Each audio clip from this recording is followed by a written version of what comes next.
Ty afaka tanora miara-mientana amin'ny ady amin'ny fahalovana, ho fanatsarana ny kalitaon'ny fiainam-bahoaka ny fotony sy ho fanatsarana ny hoavin'ny taranaka. Fizarana faharoa, fampahafatahana ny tanora malagasy ny fahalovana mamaka amin'ny fanjakana izay loza mahatsiravina miatra amin'ny toe-karena sy ny taranaka mifandimby. Raha ny zava-misy ankehitriny dia vao marina fa efa tafapetraka eto Madagasikara ilay antsoina hoe fahalovana mamaka amin'ny fanjakana na ilay antsoina hoe corruption systémique d'État, izay endrika faratampony amin'ny fahalovana izay miteraka loza mahatsiravina ho an'ny toe-karena sy ny taranaka mifandimby na ilay antsoina hoe hécatombe économique intergénérationnelle. Ity endrika fahalovana mamaka amin'ny fanjakana na corruption systémique d'État ity dia mandoto sy manimba ny rafim-panjakana, ny ny institution, mandrava ny toe-karena ary manapotika tanteraka ny rindra ara-tsosialy sy ny ara-moraly amin'ny fiainana iray manontolo. Poteny ankehitriny sy ny hoavin'ny tanora sy ny taranaka mifandimby. Lazaina fa efa tafapetraka eto amintsika ity endrika fahalovana mamaka amin'ny fanjakana na corruption systémique d'État ity satria efa feno tanteraka eto amin'ny nositsika ireo singa fito mandrafitra azy. Ny singa voalohany dia ny fanaparam-pahefana ao anatin'ny rafim-panjakana na ilay antsoina hoe abus de pouvoir institutionnel. Eo amin'ny filan-kevitry minisitra izay rafitra mpanatanteraka pouvoir exécutif no lasa andraisana fanapahan-kevitra be dia be mampiantona ny fampiarana ny lalàna manan-kery mba ahafahana manodina sy mandio ho lasa toy ny ara-dalàna ny fanaovana kolikoly na hoe institutionnaliser, légaliser certaines pratiques de la corruption. Ny singa faharoa dia ny tsy fisiany mangarahara na ny hoe manque de transparence ho an'ireo vaovao goavana mikasika ny toe-karena sy ny volam-panjakana ary ny tetikasa lehibe na grand projet eo amin'ny firenena ary mikatona tanteraka ny lalana ahazahoam-baovao mari-pototra amin'ny antsipiriana. Ny singa fahatelo dia mirongatra ireo fifandraisana iraisam-pirenena tsy mazava ary tsy fantapototra na relation internationale opaque. Ao anatin'ny aizim-pito tanteraka ohatra ny fanomezana orinasa vahiny, ireo fanamboarana fototra-drafitrasa goavana, misy ny efa vita tanteraka, ny sasany ao am-perinasa, ny sasany mbola lazaina fa iainga. Ny fahaefatra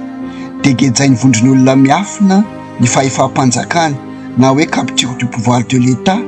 par un groupe d'intérêt occulte.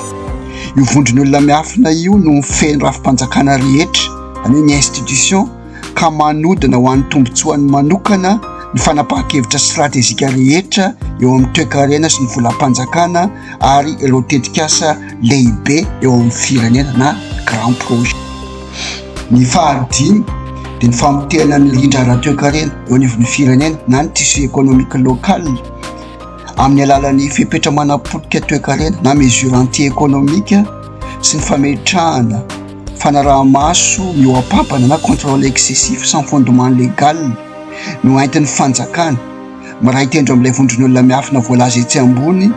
manapotika tsikelikely miandalana ireo mpandraharaha na teratany malagasy na vahiny tsara orina eto Madagasikara mba ahafahandry zareo mametraka tambatra ara-toe-karena vaovao nouveau système ahafahany misehatra, ahafahany mifehy ny sehatra manan-danja rehetra ao amin'ny toe-karem-pirenena. Ohatra mivaingana amin'izany dia ny fanahiniana tsy andoavana ny trosa mpandraharaha malagasy maro eny anivon'ny trésor public. Ny fahaenina dia ny fambolena sy ny fametrahana fanjakana tsy refesy mandidy ho aintin'ny miaro ny tambatra vaovao izay apetrany, izay mahasamijolo sy maneho hevitra hitsikela na hanohatra na hanambara trangana kolikoly na izy lanceur d'alerte na mpanao gazety na mpanohitra ara-politika dia hiarany herim-pamoretana avy hatrany ary hatramin'ny diplomaty maneho hevitra azy dia efa niroahana ny ala teto Madagasikara ary nampidihana antsokosoko tsy ara-dalàna eto Madagasikara no vidina tamin'ny volam-panjakana ilay logiciel prédateur izay voalaza ny firenena mikambana sy ny Amerikanina ary ny Européanina hoe une menace grave pour la vie privée et la sécurité mondiale izay nampidiriny atafiditra ao Madagasikara mba ahafahana manara-maso sy manao hery famoretana ary mampangina ny feo sy ny fanehoan-kevitra manotoana ny fitondrana rehetra. Ny fahafito farany dia ny famotehana ny fanabeazana miara-dalana amin'ny fampahatrana ny tanora sy ny vehivavy mba ho azo ny vidina amin'ny vola kely na fanomezana kely na fotsimbary mba ho lasa mpikaramanady azo ny ampiasainy sy lalaoviny amin'ny fotoana rehetra hoentiny miaro ny tambatra vaovao izay napetrany na ilay hoe nouveau système izay napetrany.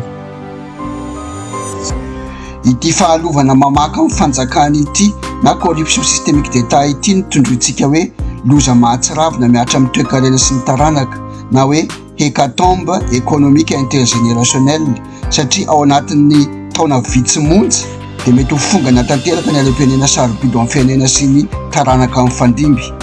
ary tsy kolokolona 20 tapitrisa na 2 miliara na 30 miliara ariary ny resahana eto fa kolikoly fahalovana mitentina mandeha any amin'ny ampoly na 100 miliara dolara amerikanina raha refesina amin'ny hakadiriny alem-pirenena malagasy izay lasa ho tantely afa-drakotra. Ohatra roa fotsiny no holazaina amintsika. Ny voalohany dia ny fanangana orinasa mpanodina volamena eto Madagasikara. Tsisy maharatsy ny tetika azy raha ny tena ho an'ny tombontsoan'ny firenena malagasy no ametrahana azy. Fa ny atahorana mafy rehefa tafapetraka ara-dalàna eto Madagasikara arak'izay mahamety azy amin'ny zareo orinasa mpanodina volamena io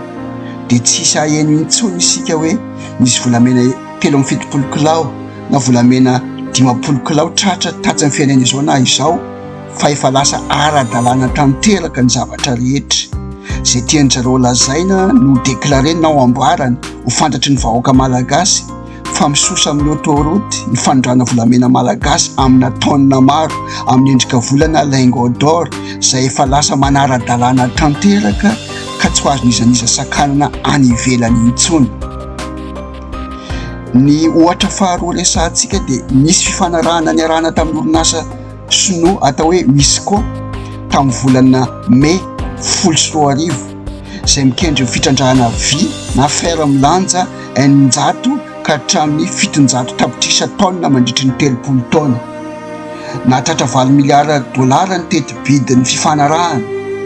ary voasoratra fa hisy fametrahana zone industrielle orinasa ngezabe zany zone na orinasa ngezabe, zone na port ngezabe ary centrale hydraulique famatsiana herinaratra ngezabe ary miara-dalana amin'ny famoronana asa be dia be ho an'ny tanora miaraka amin'ity tetikasa misco ity any amin'iny fahatsoalala sy amin'ny manodidina iny zany. Ary efa niraisin'ny fanjakana teteza mita izay mitondra amin'izao andro ankehitriny izao ny vola mitentina 100 tapitrisa dolara tamin'izany fotoana izany. Fa mandraka androany dia tsy fahatra intsony ny toeny na natao inona marina ny vola azo. Efa tafapetraka ao soalala ve reo nampanantenainy. Efa miasa daholo ve ny tanora ao amin'ny toerana 12 taona aty aoriana. Misy koa soalala tsy mazava ary tsy mbola milamina. Efa idirana indray koa izao ary miazakazaka maika tampoka indray koa nitetika asa fasy mainty any amin'ny base toliara miaraka amin'ny fanindraindrana tombontsoa mitovitovy amin'ny tany soalala ihany dia inona indray no hitranga, inona indray no hitoedy.